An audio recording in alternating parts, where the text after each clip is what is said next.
올해 여름 시즌2로 돌아오는 반지의 제왕 힘의 반지. 최근 드디어 티저 예고편이 공개되었는데요. 자세한 플롯은 밝혀지지 않았지만 100초가량의 영상과 원작의 내용을 통해서 대충 어떤 스토리가 펼쳐질지 상상할 수가 있습니다. 오늘은 반지의 제왕 힘의 반지 시즌2 티저 예고편을 분석해보겠습니다. 재작년 시즌1 마지막 화에서 숨어있던 사우론의 정체가 밝혀졌습니다. 바로 갈라드리엘이 남부지대 인간들을 통합할 왕의 후손으로 생각했던 할브란드였습니다. 시즌1의 마지막 장면은 모르도르로 돌아가는 사우론의 모습으로 끝이 났는데요. 그와 대비되게 티저 예고편의 시작은 사우론으로 장식합니다. 시즌1이 끝났을 때부터 제작진은 시즌2는 사우론을 중심으로 이야기가 전개될 것이라고 예고했었습니다. 시즌1의 주인공이 갈라드리엘이었다면 시즌2의 주인공은 그녀가 쫓던 사우론이라는 것이죠. 그렇기 때문에 시즌1의 프롤로그가 지금까지 갈라드리엘에게 무슨 일이 있었는지를 다뤘던 것처럼 시즌2의 프롤로그는 지금까지 사우론에게 무슨 일이 있었는지를 다룰 것 같다는 것이 저의 추측입니다. 그리고 이번 티저 예고편에도 프롤로그에 등장할 법한 장면들이 눈에 들어왔습니다. 바로 첫 번째 장면, 할브란드의 모습을 한 사우론이 강렬한 눈빛을 태우는 장면입니다. 만약 이것이 사우론의 과거를 다루는 장면이라면 아마 아다르에게 배신을 당한 직후의 모습일 것입니다. 시즌1에서 사우론은 오르고스가 패배한 이후 자신은 회개했으며 가운데 땅의 회복을 위해 노력했다고 말합니다. 그리고 원작에 따르면 그것은 사실입니다. 하지만 그 후 사우론은 완벽한 통제를 위한 힘을 갈망하게 되었고 결국 다시 악의 존재가 되어버립니다. 사우론은 북부의 요새에서 보이지 않는 세계의 힘을 다루는 방법을 연구하면서 오크들을 무자비하게 희생시켰는데 이에 분노한 최초의 오크이자 타락한 요정인 아다르에 의해 배신을 당했습니다. 사우론은 죽음을 가장하고 도망쳤고 결국 인간 할브란드의 모습으로 변신하였습니다. 아마 이 장면은 자신의 야망이 실패했음에 분노하고 좌절하는 장면일 것이고 되고 그 다음에는 망망대해 위에서 갈라드리엘을 만나게 된 계기가 나올 것 같습니다. 저는 사우론이 체념하고 발리노르로 돌아가기 위해 바다를 표류하던 도중 우연인지 운명인지 갈라드리엘을 만나게 되었다고 생각합니다. 그러다가 누메노르에 도착하게 되고 사실 발리노르에 돌아가는 것을 두려워했던 사우론은 그곳에서 새로운 출발을 하고자 했습니다. 하지만 갈라드리엘의 잘못된 믿음으로 인해 가운데 땅으로 돌아가서 힘을 회복할 방법이 생겼고 그리고 고민 끝에 다시 자신이 옳다고 생각하는 그 어둠의 길을 선택한 것입니다. 하지만 많은 분들이 사우론이 계획적으로 갈라드리엘에게 접근한 것일지도 모른다는 추측을 내놓았었는데요.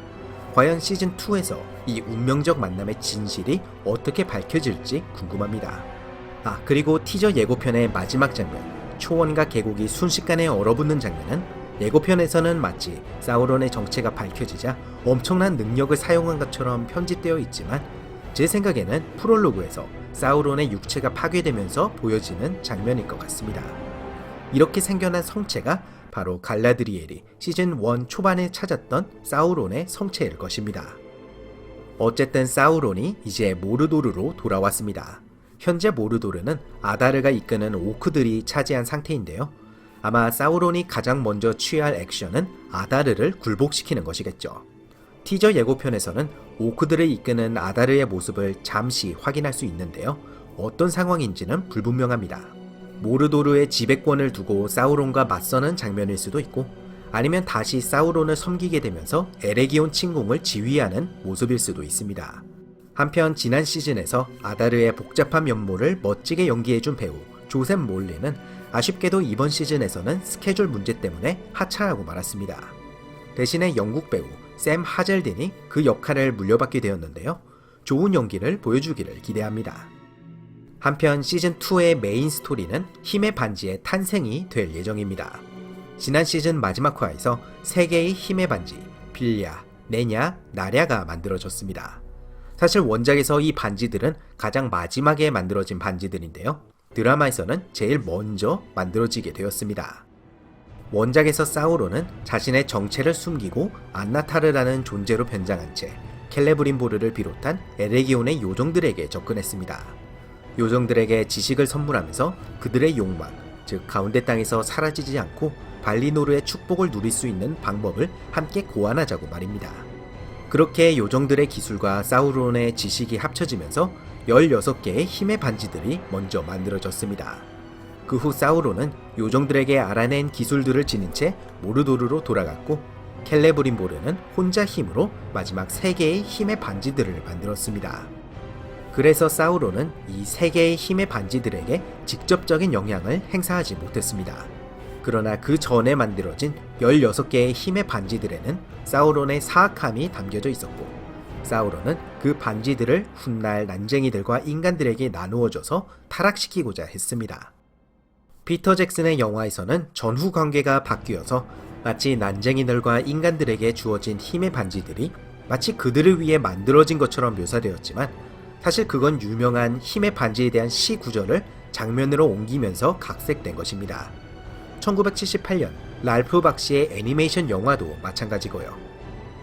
한편 드라마에서는 사우론이 힘의 반지들을 만들어낼 아이디어를 제공했지만, 반지들이 만들어지기 전에 갈라드리엘에게 정체를 들켜서 에레기온을 떠났고, 그래서 사우론의 조언을 받은 방법으로 만들어졌지만, 사우론은 본 적도 만진 적도 없는 힘의 반지라는 원작의 설정을 그대로 따른 3개의 반지가 탄생한 것입니다. 그렇다면 왜 드라마에서는 힘의 반지의 제작 순서가 바뀌었을까요? 제 생각에는 욕망에 의한 파멸이라는 주제를 위해서인 것 같습니다. 요정들은 가운데 땅에서 사라지는 운명을 막기 위해서 놀라운 치유의 능력이 담긴 힘의 반지들을 만들었습니다. 원작에서는 순전히 자신들을 위한 욕심 때문이었지만, 드라마에서는 커져가는 어둠의 세력이 요정들이 사라진다면 가운데 땅을 잠식할 것이라는 걱정 때문에 힘의 반지들이 탄생한 것입니다. 그렇지만 과연 켈레브림보르가 여기에서 멈출까요? 시즌 1에서 묘사되었듯이 켈레브림보르는 모르고스라는 사악한 존재의 마음마저 사로잡은 아름다운 실마리를 만든 페아노르의 실력을 부러워하며 가운데 땅을 치유하겠다는 꿈이 있습니다. 여기에 사우론의 부추김이 더해지면서 그 꿈은 욕망과 집착으로 이어지겠죠. 3개의 반지로 요정들의 사라짐을 막는다는 목적을 달성했지만, 결국 사우론에 의해 짚혀진 요정들의 야망과 욕심이 16개의 힘의 반지들, 그리고 궁극적으로 절대반지의 탄생으로 이어질 것 같습니다. 하지만 제 생각에 이번 시즌에는 절대반지를 보지 못할 것 같습니다. 왜냐하면 절대반지가 등장할 타이밍이 대중들이 받아들이기에는 너무 빠를 것 같기 때문입니다. 많은 사람들은 사우론이 절대반지를 손에 넣는다면 무적이 될 거라고 생각합니다.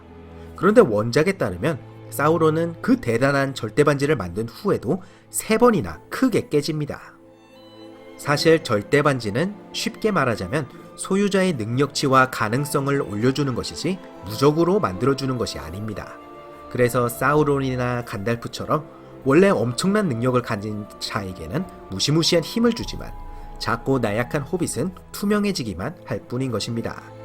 물론 프로도 역시 절대반지의 능력 덕분에 상당히 지혜로워져서 갈라드리엘의 마법이나 생각을 꿰뚫어 보기도 하지만, 그 이상의 대단한 마법 같은 힘은 주어지지 않습니다.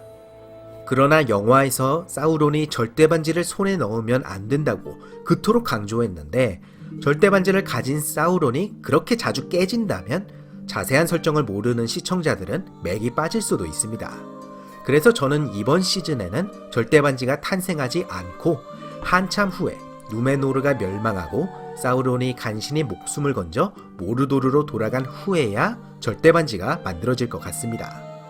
그래서 이번 시즌에 사우론은 모르도르를 자신의 통제권에 넣고 다시 에레기온으로 돌아가서 켈레브림보를 꼬드겨서 자신의 사악함을 담은 힘의 반지들을 만들어낼 것입니다. 그리고 에레기온은 오크들에게 침공당하고 사우론은 자신의 정체를 드러내면서 가운데 땅을 다시 전쟁의 소용돌이로 몰고 갈 것입니다. 그렇다면 이 난리통에 지난 시즌의 주인공 갈라드리엘은 무엇을 하고 있을까요? 티저 예고편 초반부에 갈라드리엘은 여러 요정들과 함께 전투태세를 취하는 모습을 보여줍니다. 이 중에 엘론드가 있는 것을 보아 갈라드리엘은 이번 시즌에 에레기온에서 활약을 할 것이라고 예측할 수 있습니다. 또 이 중에는 아시아계 영국 배우 셀리나 로가 연기하는 요정도 보이는데요. 캐스팅 당시 소식에 따르면 이 요정은 에레기온의 요정이라고 합니다. 그리고 그 뒤에는 칼람 린치가 연기하는 요정의 모습이 보이는데, 이 캐릭터가 흥미롭습니다.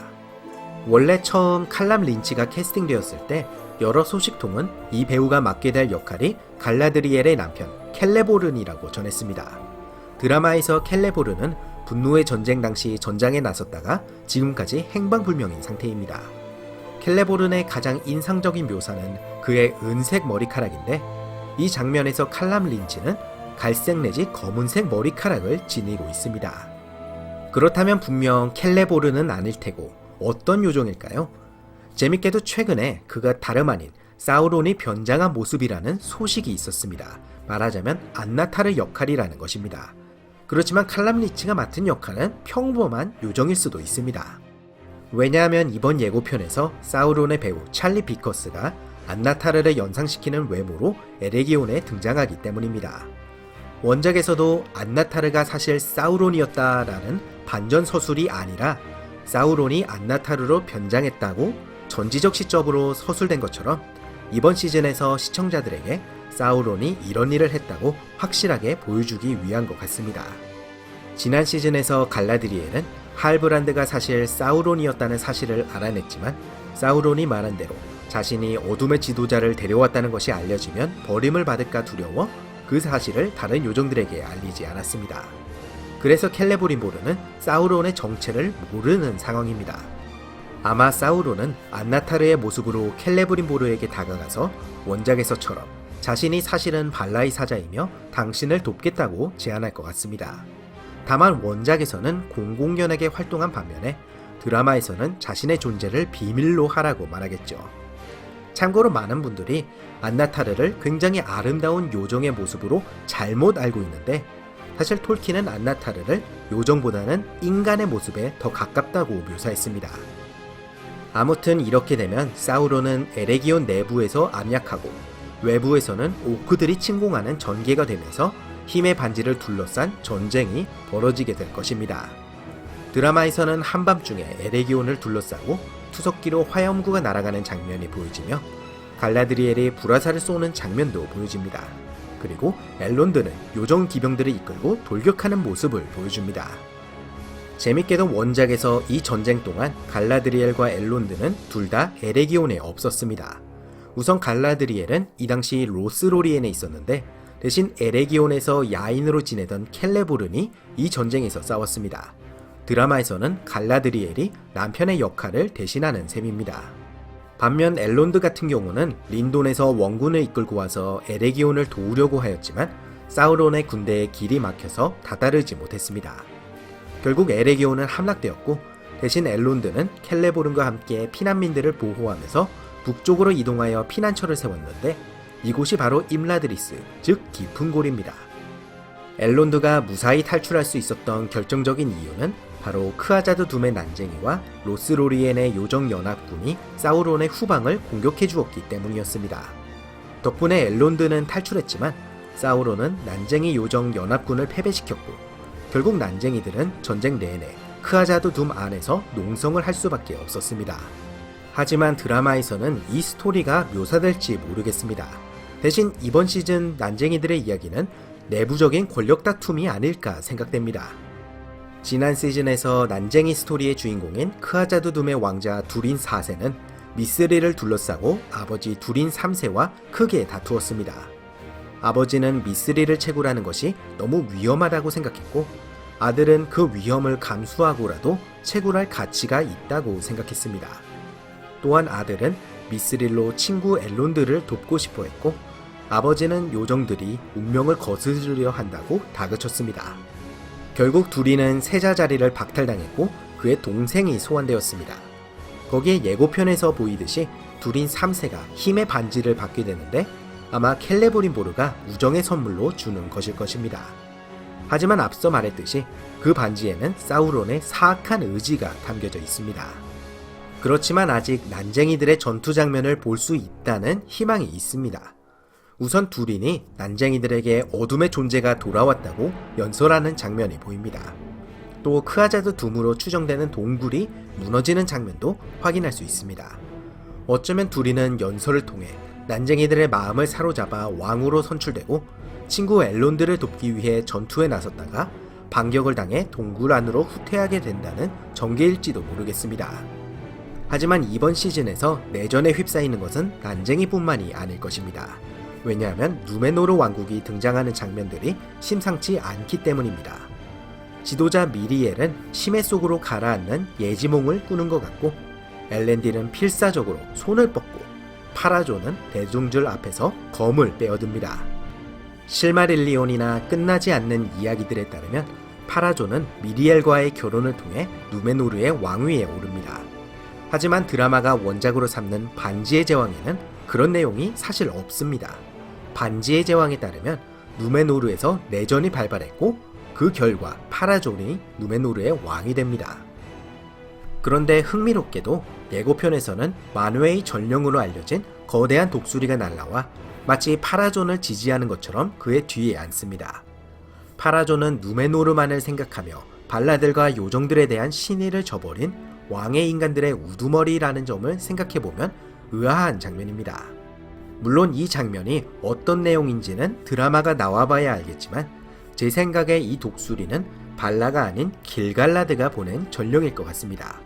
사우론과의 전쟁을 도와줄 원군을 요청하는 것이고, 파라존은 이것을 기회로 가운데 땅에 누메노르의 영향력을 확고히 하기 위해 출진할 것입니다.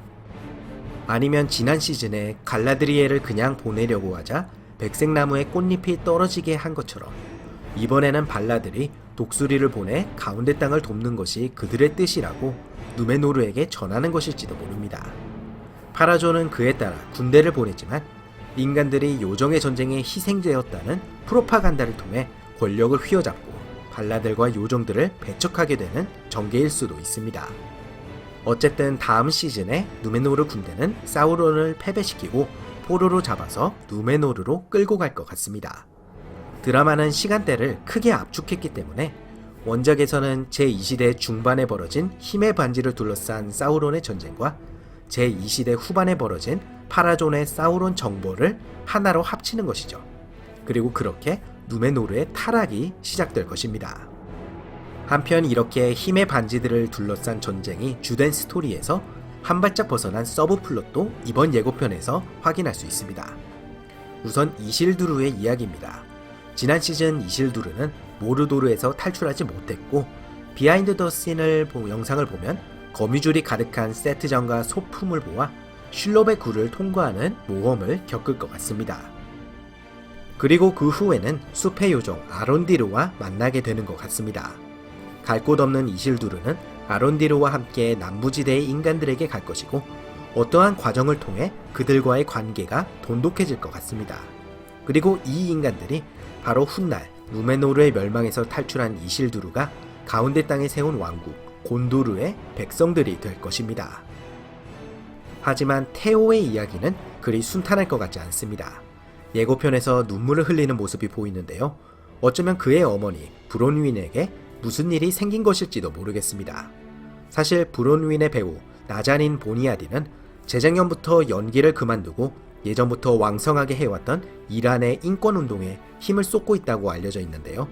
어쩌면 시즌 초반이나 심지어는 오프 시즌 동안 브론윈이 죽음을 맞이할 것 같습니다. 한편 지난 시즌과 마찬가지로 털발족 놀이와 마법사 이방인의 이야기는 이번에도 서브 플롯이 될 것 같습니다. 예고편에서는 마법의 힘으로 강한 돌풍을 소환하는 듯한 이방인과 그의 날아가는 놀이를 볼 수 있습니다. 놀이와 이방인은 지난 시즌 마지막 화에서 동부, 즉 룬 지역으로 향하는 여정을 시작했습니다. 하지만 동부는 사우론을 찾아다니던 지난 시즌의 여사제들을 통해 확인할 수 있듯이 사우론의 영향력이 강하게 남아있는 곳입니다.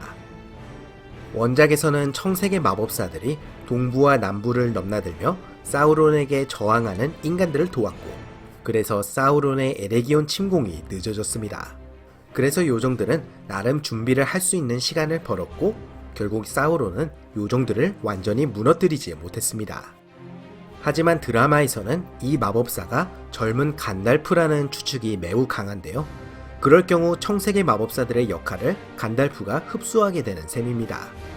사실 청색의 마법사는 반지의 제왕에 등장하지 않기 때문에 그 역할을 모두에게 친숙할 다른 마법사에게 맡기는 것 같습니다. 아무튼 이렇게 티저 예고편의 여러 면모들을 살펴보았습니다. 제 추측으로 이번 시즌의 메인 스토리는 에레기온에서 벌어질 것 같습니다. 초반에는 힘의 반지의 탄생을 다루고 중반부터 에레기온 공성전이 시작되며 마지막에는 사우론이 힘의 반지들을 모두 손에 넣는 것으로 끝날 것입니다. 그리고 서브 플롯으로 크아자드 둠과 누메노르에서 벌어지는 권력 다툼, 그리고 남부와 동부의 불온한 움직임을 다룰 것 같습니다. 하지만 이 모든 스토리들의 결실이 다음 시즌에 사우론의 패배로 이어지게 되고, 그리고 그 자체가 또 다른 타락과 악몽으로 이어질 것입니다. 하지만 이 모든 것은 겨우 100초가량의 티저 예고편을 통한 저의 추측에 지나지 않습니다. 여러분은 반지의 제왕 힘의 반지 시즌2에서 어떤 사건들이 벌어질 것 같으신가요? 재밌게 보셨다면 좋아요와 구독 버튼을 눌러주시면 감사하겠습니다. 그럼 다음 시간에 또 다른 반지의 제왕 영상으로 돌아오도록 하겠습니다. 감사합니다.